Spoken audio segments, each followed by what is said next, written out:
नमस्कार. कमल नयन बजाज रुग्णालयाच्या वतीने आपल्या सर्वांचं स्वागत करताना आम्हाला अत्यंत आनंद होत आहे. मी डॉक्टर अजय वसंत रोटे, कमल नयन बजाज रुग्णालयाचा वैद्यकीय संचालक आहे. माझ्यासोबत आहेत डॉक्टर मिलिंद वैष्णव. नमस्कार, मी डॉक्टर मिलिंद वैष्णव. मी इथे कन्सल्टंट फिजिशियन आणि डायरेक्टर अकॅडमिक्स अँड रिसर्च म्हणून काम बघतो. आज आम्ही आपल्या पुढे संवादाच्या माध्यमातून कमल नयन बजाज रुग्णालयाच्या चॅरिटेबल ॲक्टिव्हिटीज, सेवा व्हावी, सगळ्या ज्या गोष्टी कमल नयन बजाजच्या माध्यमातून केल्या जातात, त्याचबरोबर समाजसेवेचं जे व्रत मागच्या 35 वर्षापासून कमल नयन बजाजने हाती घेतलेलं आहे, त्याबद्दल आम्ही संवादाच्या माध्यमातून आपल्यासमोर सादर करणार आहोत. डॉक्टर अजय, आपण गेल्या साधारणपणे 25 ते 30 वर्षापासून वैद्यकीय क्षेत्रात कार्यरत आहोत. या दरम्यान आपण बऱ्याचशा जिल्हास्तरीय, राज्यस्तरीय, इव्हन राष्ट्रस्तरीय रुग्णालयांचा आपण अनुभव घेतलेला आहे. तर या सर्वांमध्ये आपल्याला निश्चितच कमल नयन बजाज रुग्णालयाचं एक वेगळेपण हे आपल्याला ठळकपणे जाणवतं. बरोबर आहे. तर तुम्हाला काय वाटतं की हे वेगळेपण आपल्याला कशामुळे जाणवत असावं? याच्यामध्ये मी असा विचार करतो की एवढ्या प्रदीर्घ कालावधीमध्ये उत्तरोत्तर प्रगती करत जाणारं आणि रुग्णांसाठी अत्यंत वरदान ठरणारं असं कदाचित हे एकच रुग्णालय आहे. ह्याच्याकडे आपण बघताना मला सगळ्यात आधी असं वाटतं की आपण कमल नयन बजाज रुग्णालयामध्ये फक्त उपचार केंद्रित नाही आहोत. आपण नुसतं उपचार देतो किंवा नुसतं रुग्णाच्या तब्येतीमध्ये सुधारणा होते इथपर्यंत ते मर्यादित नाही आहे.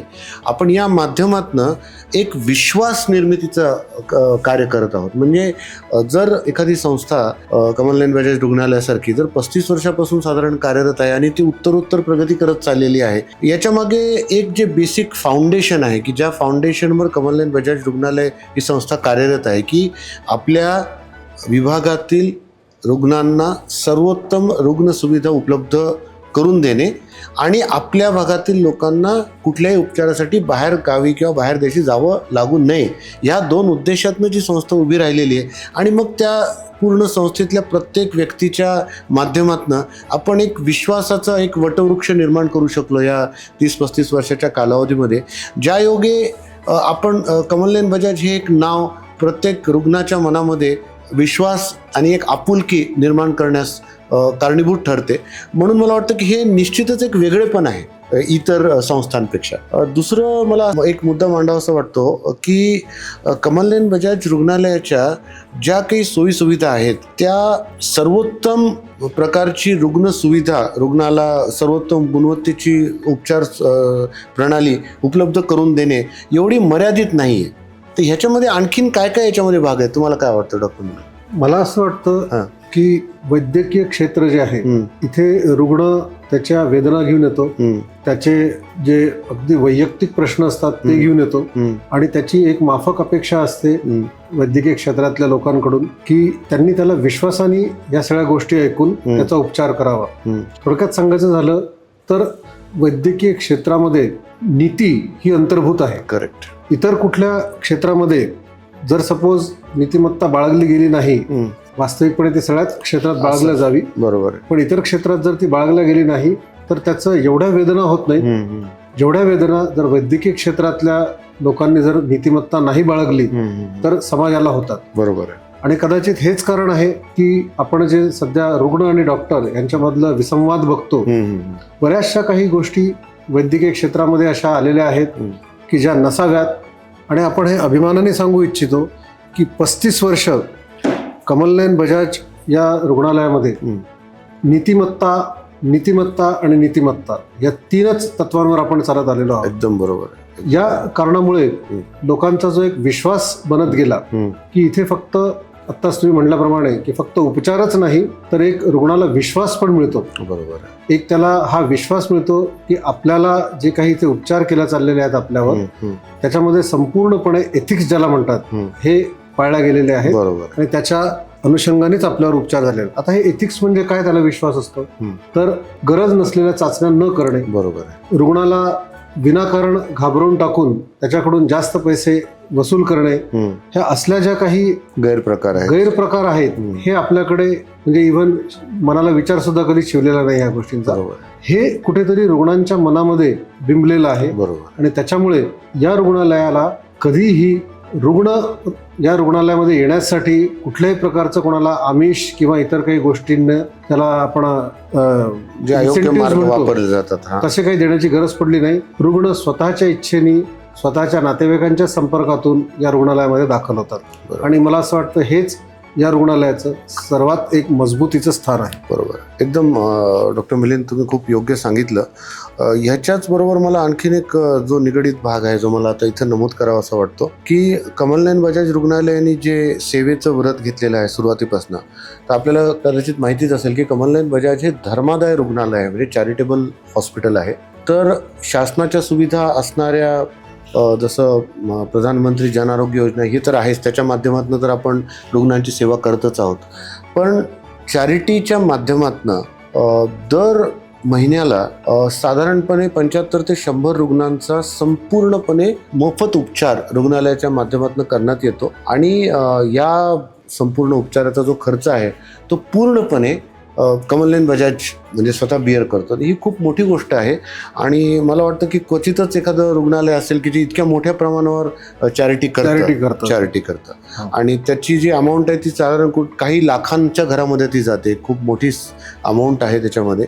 फक्त त्याच्यामध्ये हे सगळं करताना जसं आपण म्हणतो ना, कमलनयन बजाज रुग्णालय हे पूर्णपणे अत्यंत प्रामाणिक आणि पारदर्शक गोष्टींवर सगळ्या व्यवस्था अवलंबून आहेत. तर हे करताना कमलनयन बजाजचा कटाक्ष असा असतो की योग्य व्यक्तीला ती मदत पोहोचली पाहिजे. म्हणजे जे खऱ्या अर्थाने गरजू आहेत, जे खऱ्या अर्थाने त्या निकषांची पूर्तता करतात, कमलनयन बजाज हे नेहमीच शासनाने आखून दिलेल्या सगळ्या निकषांचं पूर्णपणे पालन करण्यावर विश्वास ठेवतं. आणि जेव्हा हे निकषामध्ये योग्यरित्या बसणाऱ्या व्यक्तींना याचा लाभ पुरेपूर दिला जातो. थोडक्यात म्हणजे आपण धर्मादाय जो खर्च करतो हा, आपण हे कटाक्षाने बघतो हा, की ही मदत त्याच व्यक्तीपर्यंत पोहोचते. बरोबर. त्याच सामाजिक स्तरातल्या व्यक्तीपर्यंत पोहोचते ज्याला याची खरंच गरज.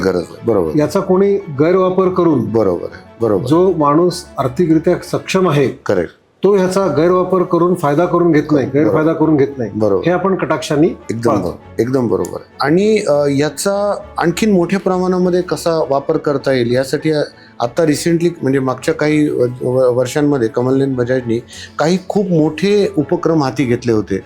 जसं आपण 100 व्यक्तींना किडनी ट्रान्सप्लांट चॅरिटीच्या माध्यमातून किंवा धर्मादाय योजनेच्या माध्यमातून करून देण्याचं आपण ते अजूनही प्रक्रिया चालू आहे. त्यातले बऱ्याच अंशी ते झालेलं आहे. त्याच्यानंतर हृदयाच्या झडपांचा आजार असतो, त्या बदलण्याचा जो खर्च आहे तो बरेचदा खूप मोठा असतो आणि ते बरेचदा कुठल्या याच्यामध्ये बसत नाही. तर अशा व्यक्तींना आपण फायदा करून देतो. नी रिप्लेसमेंट ज्या अत्यंत गरजू लोक आहेत, ज्यांना गुडघे बदल करावे लागतात, ते सुद्धा धर्मादाय योजनेच्या अंतर्गत, चॅरिटीच्या अंतर्गत आपण यशस्वीरित्या करून दिलेलं आहे. आणि त्यांचं असं नाही की त्याच्यात 2 महत्त्वाच्या गोष्टी मला इथं नमूद कराव्याचं वाटतं. कमलनयन बजाज रुग्णालयाच्या दृष्टीने श्रीमंतातला श्रीमंत किंवा अत्यंत गरीबातला गरीब रुग्ण कमलनयन बजाज रुग्णालयाच्या दृष्टीने सर्व सारखे आहेत. म्हणजे आमच्या उपचारांमध्ये आपल्या कुठे हा तफावत दिसणार नाही की हा योजनेचा पेशंट आहे किंवा हा स्वतः पैसे भरतोय. ह्यात उपचारांमध्ये कुठंच तफावत नाही.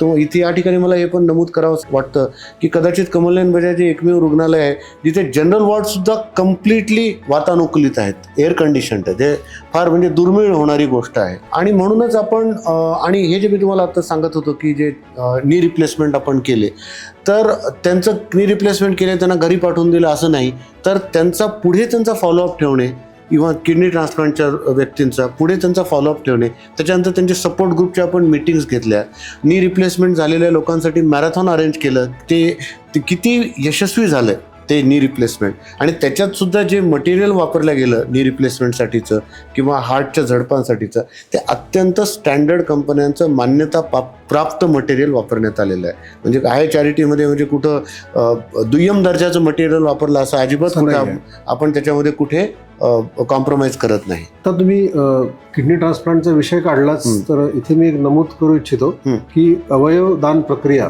ही अतिशय किचकट, जटिल प्रक्रिया आणि जटिल आहे. त्याला की बरेचसे कायदेशीर प्रक्रिया पण त्याला फॉलो करावी लागते, कायदेशीर प्रक्रियेचं पालन करावं लागतं याच्यामध्ये. आणि आमच्या मॅनेजमेंटच्या सल्ल्यानुसार ही जी अवयवदानाची जी प्रक्रिया आहे ही आपण संपूर्णपणे कायदेशीर कलमांचं पालन करून ही आपण राबवतो, याचा मला खरंच सार्थ अभिमान आहे. बरोबर. त्याच्यामध्ये कुठल्याही दबावाला बळी न पडता आपण अवयवदानाचा जो आपला कार्यक्रम आहे तो राबवतो, हे खरंच बजाज हॉस्पिटलचं कौतुकास्पद आहे. बरोबर. इथे कुठल्याही प्रकारचे गैरवर्तन किंवा गैरमार्ग अवलंबला जात नाहीत अवयवदानामध्ये, हे मी अगदी आवश्यक समजतो की सर्व जनतेला हे कळावं. बरोबर आहे. तर नुसतंच किडनी ट्रान्सप्लांट नाही, नी रिप्लेसमेंट असेल, आता ह्याच्यात एक स्टेप आपण जर थोडासा पुढा विचार केला तर युजली जेव्हा धर्मादाय किंवा चॅरिटी हा विषय येतो तेव्हा असं गृहीत धरलं जातं की ते फक्त पैशांच्या स्वरूपात विचार केला जातं. तसा जरी विचार केला तरी फक्त उपचारांपुरता धर्मादाय सुविधा उपलब्ध करून देणं असं नाही. तर मला आता सांगायला आवडेल की आपल्याकडे एका व्यक्तीचं एकाच वेळेस हृदय आणि लिव्हर यकृत हे दोन्ही प्रत्यारोपण झालं होतं. तर ते ठराविक वेळामध्ये म्हणजे 4 तासाच्या आतमध्ये ते आपल्याला इतर शहरातून आपल्याकडे आणणं आवश्यक होतं.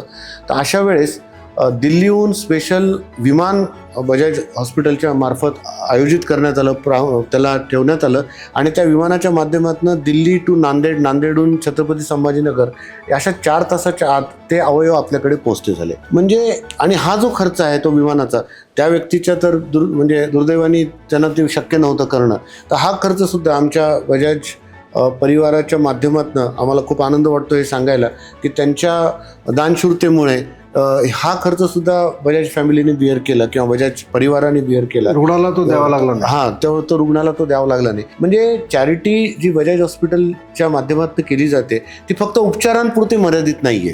त्याच्या पुढे जाऊन एक स्टेप पुढे जाऊन त्याचं सर्वांगीण त्याला बरं कसं वाटेल रुग्णाला किंवा वेळच्या वेळी उपचार कसे होऊ शकतील या दृष्टीनं आपण पुढं जातो. तसंच जसं आता मी तुम्हाला सांगितलं की प्रत्येक गोष्टी पैशात मोजता येत नाही, तर आपण जसं आता तुम्ही सांगू शकाल की आपण सेव्ह लाईफ कॅम्पेन करतो, आपण व्हिलेजेस ॲडॉप्ट केलेले आहेत, शाळांमधनं आपण कार्यक्रम घेतो आणि हे सगळे कार्यक्रम प्रॅक्टिकली चॅरिटीचं एक्सटेन्शन आहे. ते सगळे मोफत आहेत, कॉम्प्लिमेंटरी आहेत. त्याच्यासाठी कमलनयन बजाज रुग्णालय कुठल्याही प्रकारे एक पैसाही कोणाकडनं काही घेत नाही, जसं सेव्ह लाईफ बद्दल आहे. असाच एक संबंधित विषय मला खरंच या हॉस्पिटलबद्दल कौतुकास्पद वाटतो की या ज्या योजना आहेत, महात्मा फुले ज्योतिबा योजना किंवा जी आता प्रधानमंत्री जन आरोग्य योजना म्हणून आहे, तर ह्याच्यामध्ये काही नियम असतात, सरकारी नियम, जे की सरकारने सर्वसामान्यांच्या भल्यासाठी बनवलेले असतात. त्याच्यामध्ये असं नियम असतात की ठराविक प्रकारचं जी शस्त्रक्रिया असते त्याचा ठराविक कालावधी असतो, तितका खर्च हॉस्पिटलला सरकारमार्फत दिला जातो. यदा कदाचित दुर्दैवाने एखाद्या पेशंटचा जर समजा हा कालावधी लांबला, त्याला काही गुंतागुंत निर्माण झाली किंवा त्याला काही उच्च प्रतीची प्रतिजैविक द्यावी लागली, त्याचा काही खर्च कधी कधी लाखांमध्ये जाऊ शकतो, तर हे नियमाप्रमाणे आपल्याला रुग्णाकडून घेता येत नाही. बरोबर. जो काही सरकारी त्याचा कोटा आहे त्याच्यावर जर खर्च होत असेल तर हा आपल्याला रुग्णाकडून घेता येत नाही, हा सरकारी नियम आहे. बरोबर. आणि माझा विश्वास आहे की बजाज हॉस्पिटल, विश्वास म्हणजे मी हे बघतोय ऍक्च्युली, बरोबर, की बजाज हॉस्पिटल हा नियम काटेकोरपणे 100% जो काही वरचा खर्च असेल तो हॉस्पिटल स्वतः बेअर करतं. बरोबर. ह्याचं रुग्णावर 1 रुपयाचं पण बर्डन पडत नाही. तर मला असं वाटतं ही खरंच म्हणजे खूप मोठी गोष्ट आहे. मला या ठिकाणी खूप इथं नमूद करायला खूप आनंद होतो की या योजनेमध्ये, प्रधानमंत्री जन आरोग्य योजनेमध्ये, की रुग्णांकडनं काही समजा ते जर असहमत असतील किंवा त्यांच्याकडनं काही एक्स्ट्रा पैसे लागले किंवा भरण्यात आले, त्यांची नाराजी असेल, तर त्यांचा एक ग्रीव्हन्स रजिस्टर होतो. तर मला इथं सांगायला आवडेल की कमलनयन बजाज हॉस्पिटल हे पहिलं रुग्णालय आहे जिथे ही योजना सुरू झाली, पण आज कदाचित आपल्या विभागातलं पहिलं रुग्णालय आहे जिथे 0 ग्रीव्हन्स आहे. म्हणजे इतक्या अक्षरशः लाखो पेशंट्सला उपचार करून सुद्धा कमलनयन बजाज रुग्णालयाच्या विरोधामध्ये एकही तक्रार नाही की कोणी पैसे एक्स्ट्रा लागले किंवा पैसे मागितले, कारण तो प्रघात नाही आमच्याकडे. आम्ही चुकीचं काम करतच नाही त्याच्यामध्ये. दुसरं, कमलनयन बजाज रुग्णालयाच्याच परिसरामध्ये नर्सिंग कॉलेज पण आहे. तिथे बरेचदा अंडर प्रिव्हिलेज्ड म्हणजे ज्या फायनान्शियली सपोर्ट करायची गरज असते अशा व्यक्तींच्या मुलांना, दुर्बल लोक जे आहेत त्याच्या मुलींना आपण तिथे प्रवेश दिला जातो, त्याच्या प्राधान्याने प्रवेश दिला जातो. त्यांना स्कॉलरशिपचे बेनिफिट्स, फायदे तर मिळतातच, पण त्याच्या व्यतिरिक्त कधी कधी आर्थिकदृष्ट्या अत्यंत दुर्बल असणाऱ्या मुलामुलींसाठी त्यांना दत्तक घेतलं जातं की त्यांचा सगळा खर्च रुग्णालयाचं प्रशासन उचलतं आणि पूर्ण त्यांचं शिक्षण पूर्ण होईपर्यंत त्यांना सपोर्ट करतं कमलनयन बजाज रुग्णालय. तर ह्या सगळ्या गोष्टी आहेत. त्याच्या व्यतिरिक्त आपण ज्या 40 जी खेडी आपण ॲडॉप्ट केलेली आहेत त्या आजूबाजूच्या परिसरामध्ये, म्हणजे कमलनयन बजाजचं जे व्हिजन आहे की आपल्या विभागातल्या सर्वांचं आरोग्य कसं चांगलं राहावं, तर त्या रोज आपली ॲम्ब्युलन्स त्या दृष्टीने आपली ॲम्ब्युलन्स रोज महिन्यातून 2 वेळेस प्रत्येक खेडं कव्हर करते. म्हणजे जवळपास 35 ते 40 अशा खेड्यांना आपण भेट देतो, जिथे की आमचे डॉक्टर, 2 नर्सेस, बाकी स्टाफ असे जातात. पेशंटच्या काही ठराविक चाचण्या, आणि या चाचण्यांमधून जर असं काही निष्पन्न झालं की त्यांना कुठल्या शस्त्रक्रियेची गरज आहे किंवा कुठल्या पुढील उपचाराची गरज आहे, तर हे शासनाच्या योजनेमध्ये जे जे बसत असेल ते आपण त्या लोकांना तिथे त्याची जाणीव करून देतो आणि त्यांना आपण आपल्या रुग्णालयात घेऊन ह्या उपचार त्यांचे पूर्ण करून देतो. ह्याच्यातनं या माध्यमातून असं होतं की जसं आता लहान मुलांसाठी आम्ही आपल्याकडे लहान मुलांचे एक हृदयविकार तज्ज्ञ डॉक्टर आहेत, तर ते 2D इकोचे कॅम्प्स घेतात. जन्मजात ज्यांना हृदयविकार आहे अशा मुलांसाठी सुद्धा आपण स्पेशल चॅरिटीच्या माध्यमातून त्यांच्या काही हार्टच्या सर्जरीज आहेत, हार्ट वॉल्व सर्जरी आहेत, या अत्यंत म्हणजे मोफत आपण त्यांना ते करून दिलेले आहेत, जे एलिजिबल आहेत किंवा जे गरजू आहेत किंवा ज्या नीडी आहेत. असं सगळं म्हणजे एका बाजूला सर्वोत्तम उपचार आपण सुविधा प्रोव्हाइड करतो, लोकांना पुरवतो, पण ॲट द सेम टाईम जे अत्यंत गरजू आहेत त्यांना या सर्व गोष्टी चॅरिटी किंवा धर्मादायाच्या माध्यमातून आपण पोचतील याची काळजी घेतो. तर थोडक्यात म्हणजे मला असं वाटतं की श्री प्रमोद अग्रवाल सर यांचं मार्गदर्शन आणि आपले जे CEO आहेत डॉक्टर जॉर्ज फर्नांडिस यांचं शिस्तप्रिय जे प्रशासन आहे, याच्या माध्यमातून आपण या सगळ्या सेवा गरजू रुग्णांपर्यंत अतिशय नीतिमत्तेने पोहोचवतो आहोत, याचा आपल्याला अभिमान आहे. आणि याचंच परिपाक असा आहे की मागच्या जसं आपण बोललो की 35 वर्षापासून आपण 300 खाटांचं आपलं आत्ताचं रुग्णालय आहे, 300 बेड्सचं. तर ह्या लोकांच्या विश्वासाला सार्थ ठरण्यासाठी वाढत्या आणि जसं आता संभाजीनगरची जी वाढ होती आहे त्यात अजून आपल्याला वाढ होण्याची गरज आहे, म्हणून अजून एक 300-350 बेड्सचं रुग्णालय अजून एक उभं राहतं आहे कमलनयन बजाजचं. म्हणजे एकंदरीत 650 रुग्णालय आपल्याकडे काही राहतील 2 वर्षामध्ये. मला असं वाटतं की जे काही प्रामाणिकपणे मागच्या 30-35 वर्षामध्ये आपण सेवा केलेली आहे या भागातल्या जनतेची, हा तो विश्वास आहे ज्याच्या बळावरच आपण ही पुढची स्टेप घेत आहोत, पुढचं पाऊल उचलत आहोत. आणि मला अशी खात्री आहे की आपल्या भागातल्या सर्व रुग्णांनी आता तर आपल्याकडे बाहेर देशातून, बाहेरच्या शहरातनं पण आपल्याकडे रुग्ण यायला सुरू झालेलं आहे. मोठ्या प्रमाणात येतात, त्याला आपण डोमेस्टिक किंवा इंटरनॅशनल टुरिझम म्हणतो, त्यांच्यासाठी पण आपण सगळ्या सुविधा उपलब्ध करून देतो. तर अशीच आपली प्रगती होत राहील आपल्या रुग्णालयाची आणि लोकांचा विश्वास सार्थ राहील असा एक आपल्यालाही विश्वास वाटतो आणि एक हुरूप येतो की आपण एक चांगलं काम करतोय, कुठंतरी समाजसेवेला आपला हातभार लागतोय, आपल्या माध्यमातून ती घडतीये, ही एक समाधानाची गोष्ट आहे आपल्यासाठी सुद्धा. तर सर्वांना हेच असं मला सांगायचं वाटतं की ज्यांना कुठल्याही प्रकारच्या उपचाराची आवश्यकता असेल, कृपया कमलनयन बजाजच्या सोयीसुविधांचा वापर करावा आणि त्याचा फायदा करून घ्यावा. धन्यवाद. धन्यवाद. थँक्यू.